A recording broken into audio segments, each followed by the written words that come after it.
Good morning students.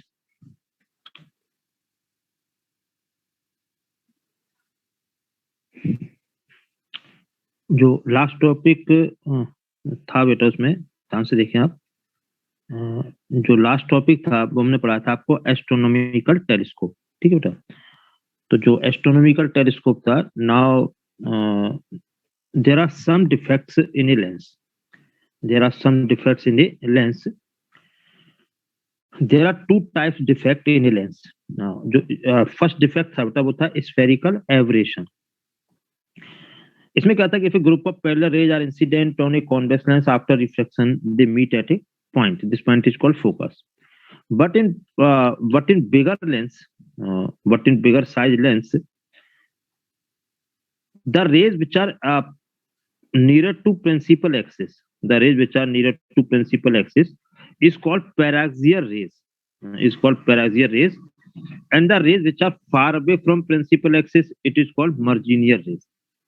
तो group of parallel rays था, उनको टू पार्ट्स में डिवाइड किया, near to principal axis and far away to principal axis. Near to principal axis are called paraxial rays and far away is called marginal rays. After that reflection, they are focused at point FP and F. So near and far away rays are focused at the different point.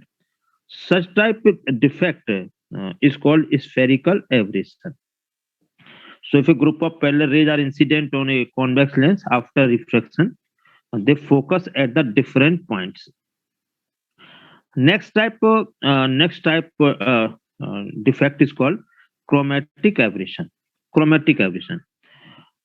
From lens maker formula, 1 upon f is equal to mu minus 1, 1 upon r1 minus 1 upon r2. Refractive index for violet color is larger than red color. Mu is greater than mu r. If mu is greater than mu r, तो आपने देखा 1 upon f is equal to mu है, ये एक दूसरे के reciprocal है। mu is greater than mu r, so fv less than fr. अगर रिफ्रैक्टिव इंडेक्स वायलेट कलर की लार्जर है तो उसकी फोकल लेंथ स्मॉलर होगी। ठीक है। So if a white light incident on a white light incident on a lens, so focal length is smaller for violet color and red color is larger. So different color are focused at different point, and size of image of different color are also different. Such type of defect is called chromatic aberration. So there are two types of defect in a lens: spherical aberration and chromatic aberration. To avoid such type defect or minimize such type defect, we used mirror as a objective. We use mirror as a objective, and such type telescope is called a refracting type telescope.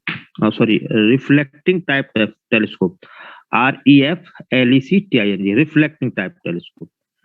Reflective type telescope कौन से होते हैं? जिसमें mirror worked as an object. ठीक है। क्योंकि जो larger पहले वाला था वो रिफ्रैक्शन टाइप था, रिफ्रैक्शन टाइप, तो उसमें क्या थे? लेंस थे।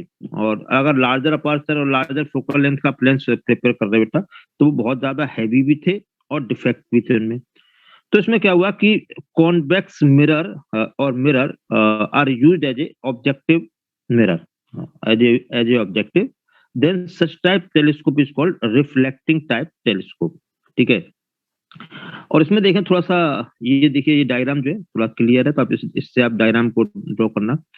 देखिए, A B is the far object, जैसे सन वगैरह है तो ए बी फार ऑब्जेक्ट है। और इसमें देखिए टू टाइप्स आपकी ट्यूब लगी हुई, देखिए इस टाइप से ट्यूब है, यहाँ पर तो ये ऑब्जेक्ट है बेटा। ठीक है। और यहाँ से ये मिरर लगा इसमें, और साइड से ये दूसरी ट्यूब लगी हुई है जिसमें यहाँ पर ये लेंस लगा है, और हम ट्यूब के अंदर से इसमें फाइनल इमेज को देखेंगे बेटा। तो ये इसमें ड्रॉबैक भी था कि जो हम दूसरी साइड वाइज ट्यूब में अंदर बैठ के हम उसका इमेज वगैरह देख रहे हैं, तो ये बड़ा पेनफुल वर्क था। किसमें? ये जो टेलीस्कोप है इसको बोलते हैं Newtonian type telescope. This telescope is called Newtonian type reflecting telescope. तो इसमें ये प्रॉब्लम थी कि ये जो साइड ट्यूब में जब ये जो ऑब्जर्वर बैठा हुआ है उसके लिए बड़ा पेनफुल था। अब देखिए इसमें है क्या एक्चुअल में, AB is the far object और their parallel rays are coming and they are incident on the concave mirror M1. आपने देखा M1 concave mirror है. After reflection, ये reflected rays हैं, they are incident on the plane mirror M2. तो ये M2 जो mirror है उसे सेकेंडरी मिरर बोलते हैं. Again they are reflected and meet at the point B dash. ये two rays आपको incident on the mirror M2 after reflection they meet at the point B dash. So A dash B dash is the image formed by far object AB. देखिए ये raise strike कर जैसे cut कर रही है फिर आगे मूव कर रही हैं और ये जो टू रेज आ रही हैं इस टाइप से जो आई में आ रही हैं इनको अगर बैक साइड में हम इंक्रीज करें तो आप देखेंगे बैक साइड में इंक्रीज करने पर ये जो रेज है बेटा ये बी डबल डैश पॉइंट पे मीट कर रही हैं. So A double dash B double dash are the final image. तो इसमें देखिए ये आपका ऑब्जेक्टिव मिरर है, कॉनकेव मिरर बग्ड है जो objective mirror, it is secondary mirror M2 और ये 45 डिग्री पर प्लेस्ड है प्रिंसिपल एक्सिस से. ये आपका आई लेंस है और यहाँ पर ये आई है. लेकिन इसका मैंने बता दिया कि ड्रॉबैक क्या था बेटा कि जो ऑब्जर्वर था वो ट्यूब के अंदर बैठता था. इसको जो नेक्स्ट टाइप जो रिफ्लेक्टिंग टाइप टेलीस्कोप था वो था आपका कैस ग्रेन टाइप. जो आपने ये देखा ये कैस ग्रेन टाइप रिफ्लेक्टेड टेलीस्कोप है, कैस ग्रेन टाइप. तो इसमें आपने देखा कि जो ऑब्जेक्टिव मिरर है ये कॉनकेव मिरर है, ये इंसिडेंट रेज है बेटा, ठीक है. After reflection they meet at the convex mirror. यहाँ पे देखिए कॉन्वेक्स मिरर जो है वो सेकेंडरी मिरर है. After reflection they enter in the eyepiece और eye lens, so final image is formed. ठीक है. तो इसमें देखा आपने कॉनकेव मिरर की साइड से ही एक इसमें ट्यूब लगा दिया तो हम खड़े होकर इमेज को देख सकते हैं. इसमें बिल्कुल खड़े हो जाएंगे, ठीक है, जैसे नॉर्मली देखते हैं. तो ये जो डिफेक्ट था न्यूटोनियन टाइप रिफ्लेक्टिंग टेलीस्कोप में वो इससे यहाँ पे दूर हो गया बेटा. इसका फॉर्मूला वही होता है मैग्नीफाइंग पावर का m equal to beta upon alpha और m equal to minus f over fe. जो रिफ्लेक्टिंग टाइप टेलीस्कोप के फॉर्मूले थे वो इसमें यूज होते बेटा. अब देखिए जो इसका जैसे आपने यहाँ देखा है, देखिए जो इसमें ये कैसग्रेन टाइप टेलीस्कोप है, ठीक है, लार्जेस्ट टेलीस्कोप इन इंडिया ये केवलोर तमिलनाडु में है, ठीक है बेटा. और इसका जो है देखिए इट इज 2.3 मीटर जो है इसका डायमीटर था. देखिए 2.3 मीटर ये, ठीक है, कैसग्रेन जो है. एंड जो उसका सबसे बड़ा जो रिफ्लेक्टिंग टाइप वर्ल्ड में है वो है की टेलीस्कोप इन यूएसए और इसका जो है डायमीटर 10 मीटर था.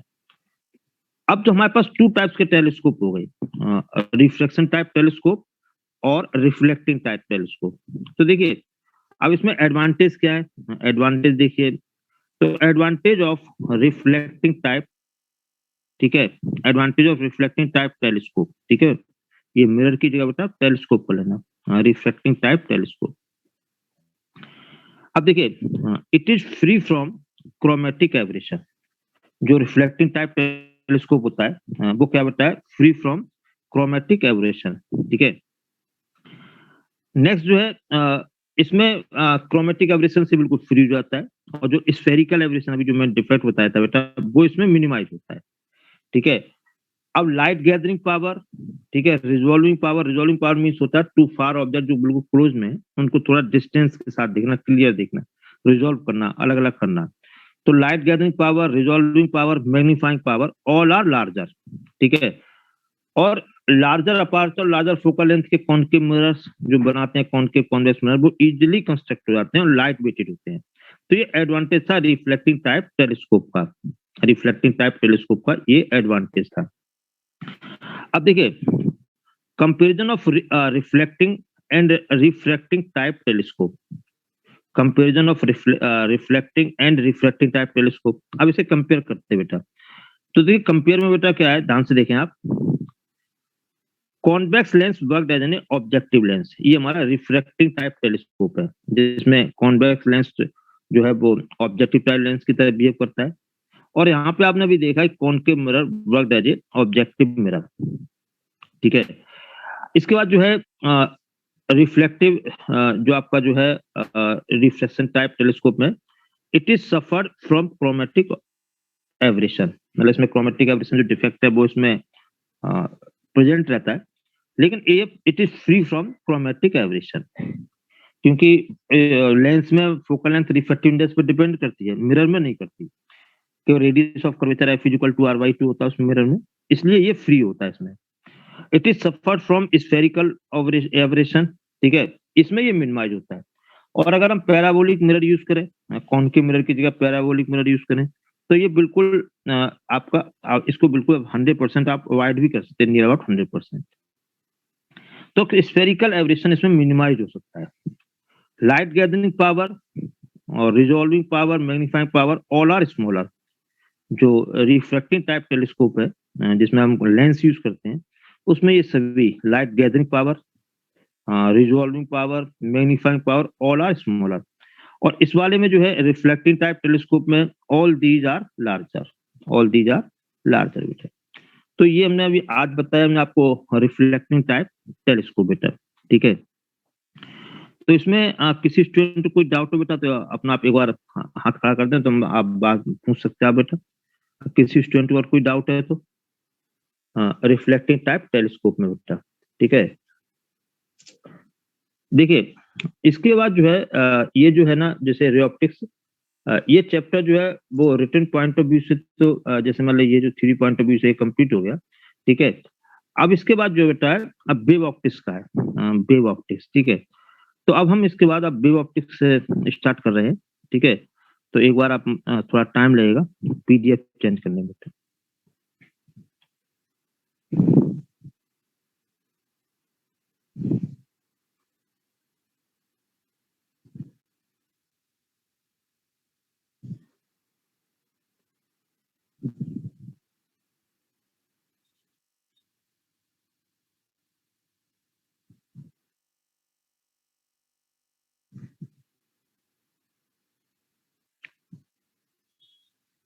तो बेटा ये जो नेक्स्ट टॉपिक आएगा वो वेव ऑप्टिक्स का फर्स्ट जो टॉपिक है वेव फ्रंट, ठीक है। तो मैं भी बता रहा हूँ आपको वेव फ्रंट वगैरह बेटा।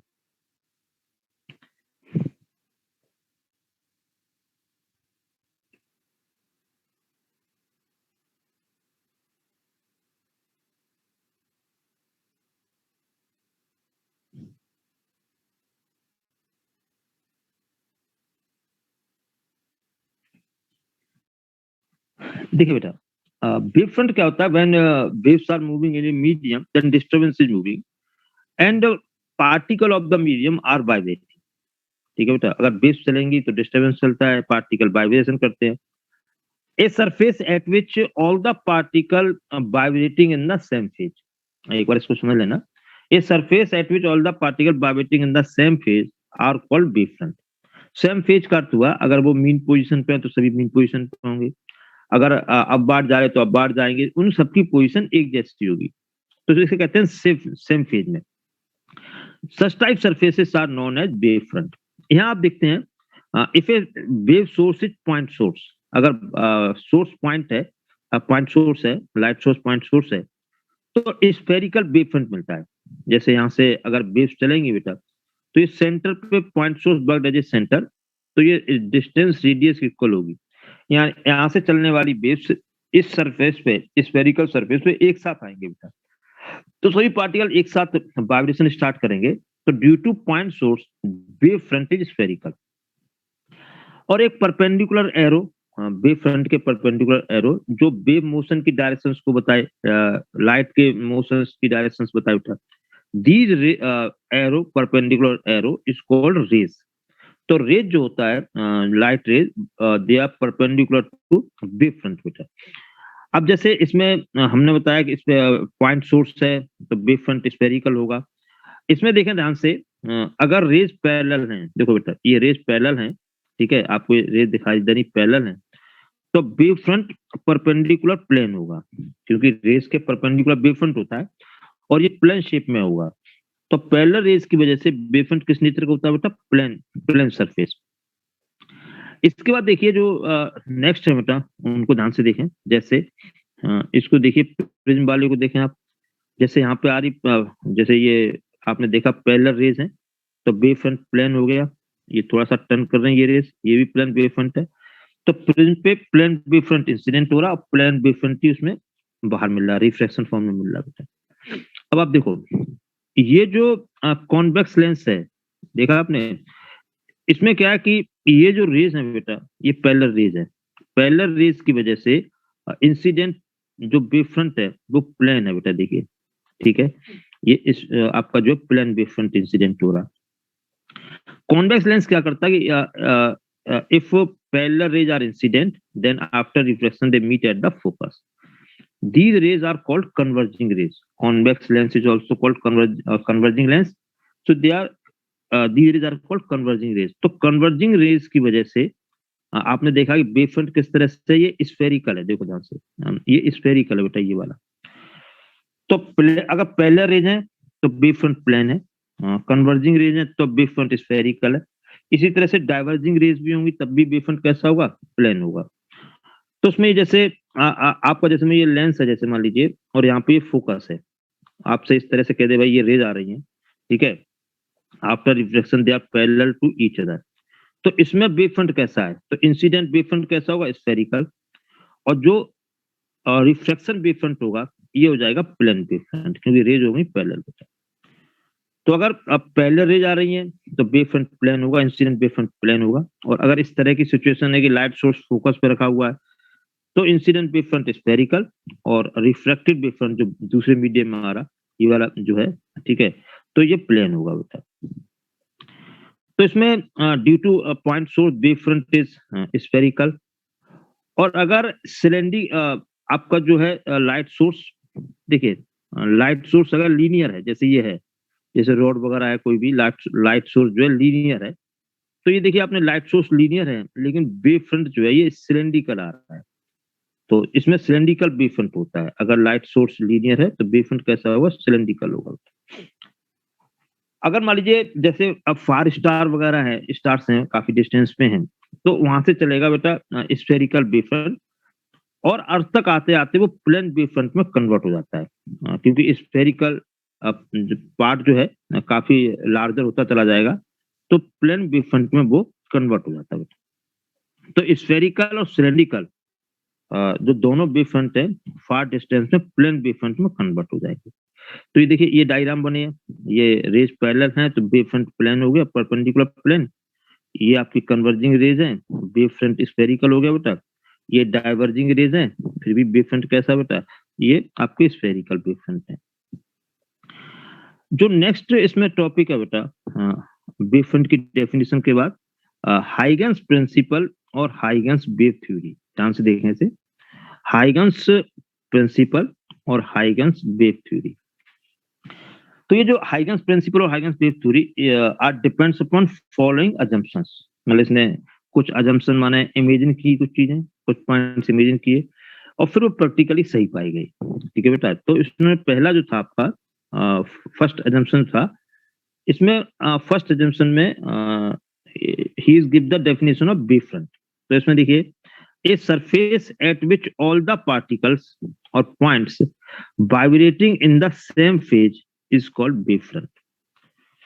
तो एक ऐसी सरफेस जिसपे जो पार्टिकल अगर सेम फेज में वाइब्रेट करते हैं बेटा तो वेव फ्रंट कहलाता है।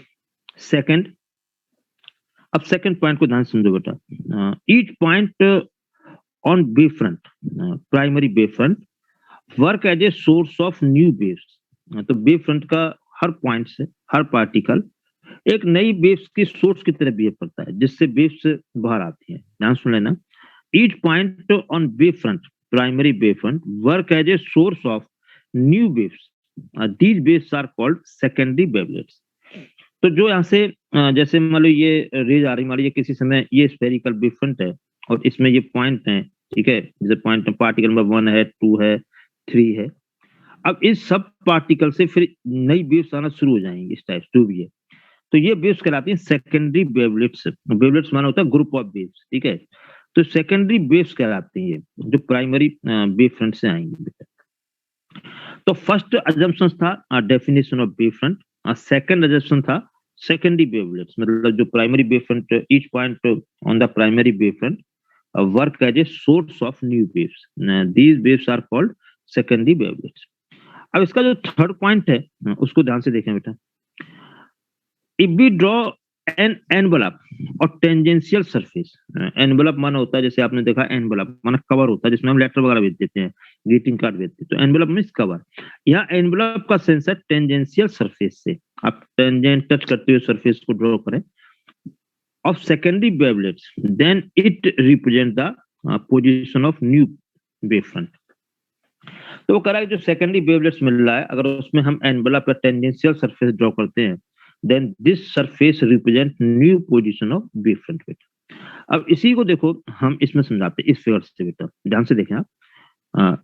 ये फिगर्स आपको बताएगा जो पॉइंट्स जो उसके पोस्टुलेट है उनको बेटा। देखिए यहाँ पर एस जो है वो पॉइंट सोर्स है, so due to point source position of wave front is A B. आपने देखा ये जो है किसी टाइम में इसकी वेव फ्रंट की पोजीशन है, तो A B is the position of wave front, ये वाला, ठीक है बेटा। If we find the position of new wave front after time delta T, ठीक है बेटा, हमें डेल्टा टी टाइम बाद इस ए बी वेव फ्रंट की पोजीशन चाहिए। भाई ए बी वेव फ्रंट अब कितना शिफ्ट हुआ है, तो पोजीशन चाहिए उसकी। Speed of light represented by c 3 into 10 power 8 meter per second, so distance is equal to velocity into time फार्मूले से, स्पीड इंटू टाइम फार्मूले से, ये हो जाएगा c डेल्टा t। तो आपने जो पॉइंट देखे यहाँ पे, या पार्टिकल्स हैं ए बी सी डी, इनको सेंटर मान के बेटा आप c डेल्टा t रेडियस का ये स्फीयर ड्रॉ कर दीजिए आप, ठीक है, ये आपने स्फीयर ड्रॉ कर दिए जिसकी रेडियस c डेल्टा t है। एंड अब आप टेंजेंशियल सरफेस या एनवलप ड्रॉ करें, तो देखो एक तो आ गया आपका ए डैश बी डैश, ये वाला देखिए टच करते हुए सरफेस आ रही है, और दूसरा जो सरफेस आ रही वो A double dash B double dash, आप देख रहे हैं इस टाइप से, ए डबल डैश, ये A double dash B double dash, एक सरफेस ये भी आ रही है। तो आपको टू टेंजेंशियल सरफेस ड्रॉ हो गई, ए डैश बी डैश और A double dash B double dash. Huygens के सामने प्रॉब्लम ये थी कि हम किसको माने, तो उन्होंने केवल अंदाज से बता दिया कि भाई आप ए डैश बी डैश को हम कंसीडर कर रहे हैं, A dash B dash is the new position of primary wave front A B, A B wave front की नई position A dash B dash उन्होंने सपोज कर ली, लेकिन ये इसका रीजन नहीं बता पाए बेटा कि हमने ए डैश बी डैश हमने क्यों लिया, ठीक है। अगर आप देखें ये स्फेरिकल वेव फ्रंट है, ठीक, और अगर हम फार डिस्टेंस पे जाते हैं तो देखो ये वेव फ्रंट हो गया आपके प्लेन, तो स्फेरिकल वेव फ्रंट फार डिस्टेंस पे प्लेन वेव फ्रंट में कन्वर्ट हो जाते हैं, चाहे वो स्फेरिकल हो चाहे बेटा वो सिलेंड्रिकल हो। तो जो हम बता रहे थे इन्होंने ए डैश बी डैश लिया और A double dash B double dash consider नहीं किया। इसके बाद जो साइंटिस्ट आई किरचॉफ ऑफ वाइट, ठीक है, उन्होंने अपने आर्टिकल दिए, प्रैक्टिकल किया, और उन्होंने इसमें ये बताया कि जिसके लिए value 1 plus cos theta by 2 की वैल्यू जिस वेव फ्रंट के लिए लार्जर होगी, किसकी वैल्यू, किस एक स्टेप आया इसमें बेटा 1 प्लस कॉस थीटा बाई 2, तो इस टर्म की वैल्यू जिसके लिए लार्जर होगी हम वही वेव फ्रंट लें, ठीक। अब इसमें जो थीटा है वो क्या बेटा, it is the angle between normal at the wave front and wave motion और मोशन ऑफ द लाइट, ठीक है बेटा, उसके बीच का एंगल है। अब ध्यान से आप देखें, देखो अगर हम ये वाला वेव फ्रंट लेते, कौन सा बेटा, ए डैश बी डैश, तो इस सरफेस पे देखिए नॉर्मल इस तरह से आएगा, ठीक है, और यही डायरेक्शन क्योंकि यहाँ पे सोर्स है तो यही डायरेक्शन आपकी लाइट के चलने की डायरेक्शन है, ठीक है। तो यहाँ पे थीटा जो हो जाए 0 हो जाएगा, और जो वैल्यू है 1 प्लस कॉस थीटा बाई 2, तो 1 प्लस कॉस 0 बाई 2, तो 1 प्लस 1 अपॉन 2 आ जाएगा बेटा, इसका सेंस है ये 1 आ गया। तो ए डैश बी डैश के लिए 1 प्लस कॉस थीटा बाई 2 की वैल्यू 1 हो जाएगी, क्योंकि यहाँ थीटा जो है वो 0 है। इसी टाइम पे अगर हम इस सरफेस को देखें, A double dash B double dash को बेटा, ध्यान से देखिए आप, A double dash B double dash को देखें बेटा, तो A double dash B double dash में ये डायरेक्शन हो गई मूवमेंट ऑफ लाइट, और नॉर्मल इसका इधर आएगा, ये ध्यान से देखें, नॉर्मल इसका इधर आएगा, ठीक है, नॉर्मल जो है इस तरह से आएगा इसका सरफेस का इधर बेटा, ठीक है, ये नॉर्मल है। तो नॉर्मल और वेव मोशन की डायरेक्शन इसके बीच एंगल जो है 180 होगा बेटा, ठीक है, ये 180 होगा। तो A double dash B double dash के लिए थीटा 180 हो गया, तो वैल्यू जो हमारे पास है 1 प्लस कॉस थीटा बाई 2, ये आपका हो जाएगा 1 प्लस कॉस 180 बाई 2 बेटा। अब cos 180 -1 होता है, तो ये हो जाएगा 1 - 1/2 इज इक्वल टू 0। तो इसमें देखा आपने ए डैश बी डैश के लिए वैल्यू 1 थी और A double dash B double dash के लिए वैल्यू 0 हो गई, इसलिए कंसीडर कौन सा हुआ, ए डैश बी डैश। तो इसमें जो है इनिशियल जो बी फ्रंट था बेटा, जो किसी टाइम पर जो पोजीशन थी वो ए बी थी, and B find the new position of B front of A B. तो इसमें आपको कौन सी पोजीशन आ गई बेटा, ए डैश बी डैश। अब ये हाइगेंस प्रिंसिपल थ्योरी पे या हाइगेंस वेव थ्योरी पे हमको उसमें टू फिनोमेना एक्सप्लेन करने हैं। आपने देखा हुआ reflection of light and reflection of light. तो रिफ्लेक्शन ऑफ लाइट में क्या था बेटा, टू लॉस थे, angle of incidence is equal to angle of reflection, और incident ray, reflected ray, normal at the point of incidence, all are lying in the same plane. तो इन्हीं loss को explain करना हाइगेंस वेव थ्योरी पे, ठीक है, या Huygens theory पे या हाइगेंस प्रिंसिपल के बेसिस पे। तो इसमें देखें ध्यान से बेटा, करना क्या आपको, देखिए एपी जो है आपका, AP is the incident wave front. यहाँ पे जो एपी है ये वाला, ये इंसिडेंट वेव फ्रंट है।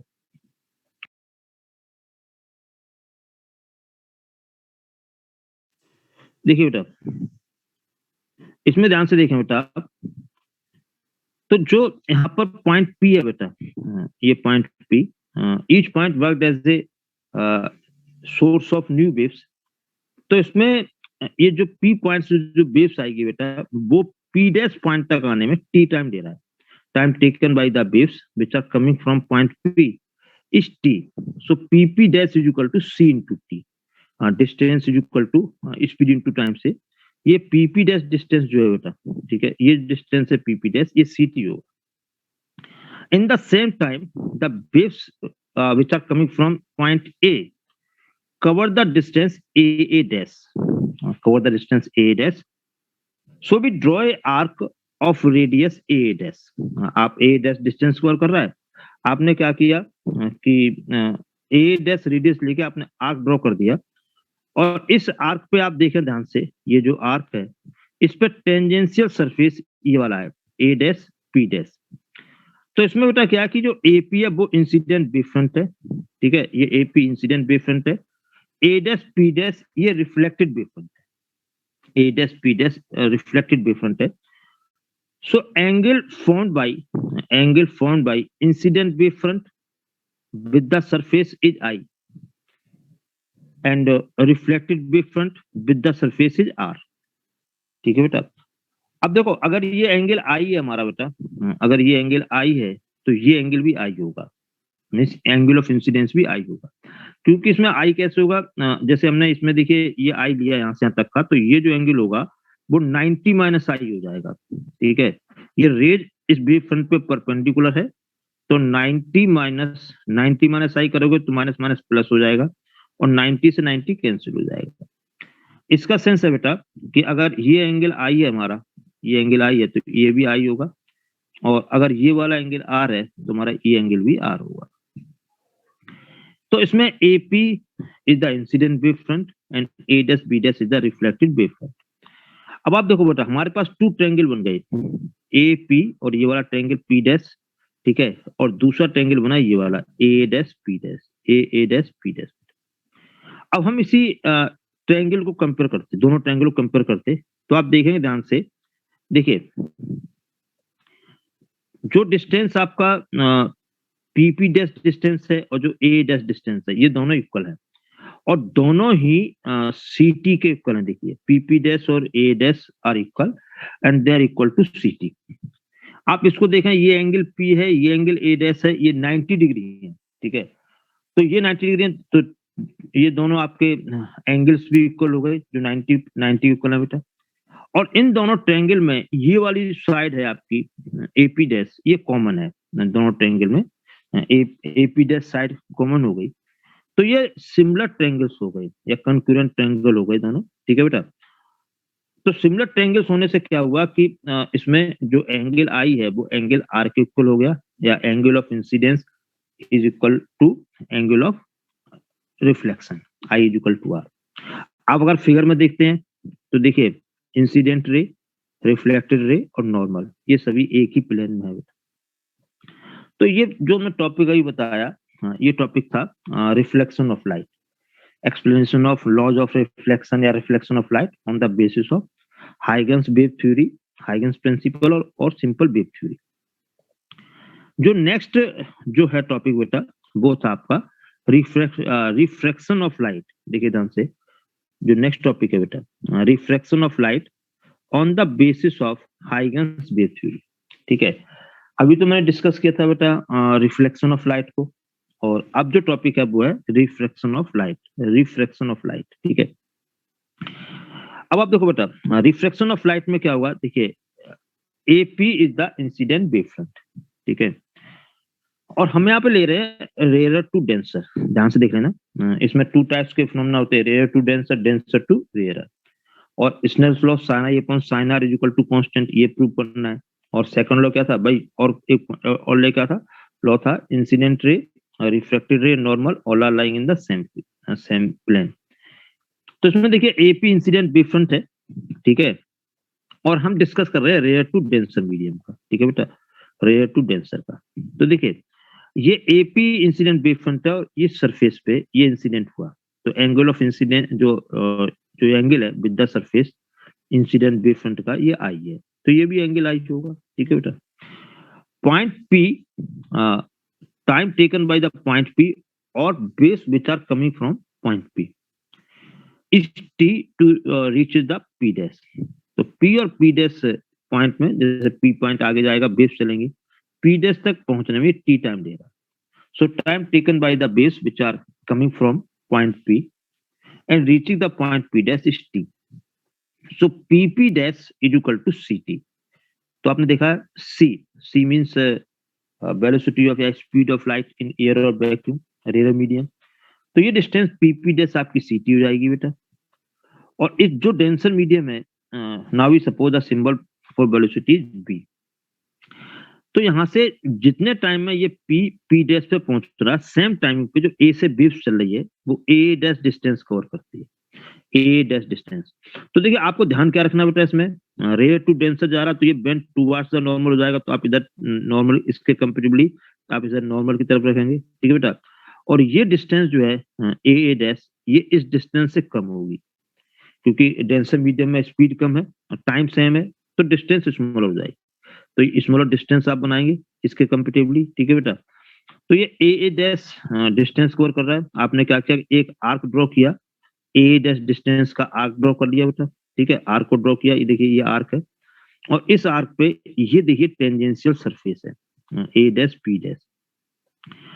A dash P dash is the tangential surface of an block, so it represent the new position of this wave front AP. तो incident wave front जो एपी है, उसकी ये नई पोजीशन को बता रहा है, A dash P dash. So A dash P dash is called refracted wave front. तो two types of wave front हो गए, एपी कौन सा है, incident wave front, A dash P dash is the refracted wave front. ये angle आप are मानेंगे with the surface, तो ये भी आपका आर हो गया। इसका सेंस है ये एंगल ऑफ इंसिडेंस हो गया, ये एंगल ऑफ रिफ्रैक्शन हो गया बेटा। ठीक है, अगर ये आर है तो ये भी यहाँ से भी निकल सकता है, ये भी आर होगा। अब आप देखो बेटा, टू ट्रायंगल्स में एक ट्रायंगल आप ये वाला ले लेंगे, ठीक है, ए पी पी डैश, और दूसरा ट्रायंगल आप ये ले लेंगे, ए डैश पी डैश। इसमें हम sine I upon sine R निकालेंगे। तो देखिए अगर हम साइन आई देखते हैं, sine I is equal to perpendicular upon hypotenuse, P P dash upon A P dash. ठीक है, और इसी तरह से हम साइन आर निकाल देंगे, तो ये डिस्टेंस ए डैश अपॉन ये हो जाएगा, परपेंडिकुलर अपॉन हाइपोटेन्यूज। तो देखिए sine I is equal to P P dash upon A P dash, C T upon A P dash, क्योंकि ये P P dash C T है। साइन आर देखोगे तो ये A dash upon P P dash हो जाएगा, B T upon A P dash हो जाएगा बेटा। Sine I upon sine R करोगे तो ये इक्वेशन नंबर 3/4 करोगे, तो ये अपॉन ये आ जाएगा, तो ये रिवर्स हो जाएगा, और रिवर्स में ये ए पी डैश, ये डिस्टेंस कैंसिल हो जाएगी, टी से टी कैंसिल हो जाएगा बेटा, तो सी अपॉन बी आ गया, C upon, and C upon B is equal to constant, and this constant is called refractive index of second medium with respect to first beta. So sin I upon sin r is equal to c upon b is equal to constant, and this constant is called refractive index of second medium with respect to first बेटा। और आप figure से देखते हैं कि incident ray, देखो incident ray, refracted ray और normal all are lying in the same plane. तो ये था आपका जो मैंने बताया laws of refraction of light, ठीक है, या स्नेल्स लॉ, इनका मतलब एक्सप्लेनेशन, ठीक है बेटा। तो बेटा इसमें किसी स्टूडेंट को कोई डाउट तो नहीं है बेटा? अगर डाउट हो तो आप पूछ सकते हैं बेटा, ठीक है। और अब जो है इसके बाद जो है नेक्स्ट जब टॉपिक आएगा, नेक्स्ट उसका जो पार्ट है बे ऑप्टिक्स का, वो है इंटरफेरेंस, ठीक है बेटा।